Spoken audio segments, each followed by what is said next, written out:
Maswerteng hapon po mga ka-STL. Narito na po ang resulta ng STL Rizal para sa araw na to, second draw. February 15, 2026, araw ng linggo.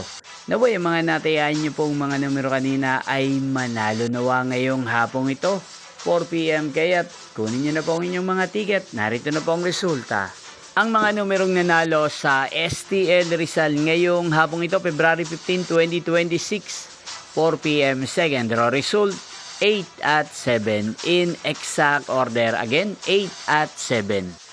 At ngayong hapong ito sa STL Rizal, atin pong i-shoutout si Kuya Jonathan ng Rizal. Shoutout po sa inyo, Kuya Jonathan. Sana po'y nasa maayos kayong kalagayan. Muli nyo pong mapapanood ang resulta ng STL Rizal para sa third draw mamayang 8:45 PM dito po sa channel na to, Roderick Hernandez TV. Huwag pong kalimutang mag-subscribe. Thank you for watching.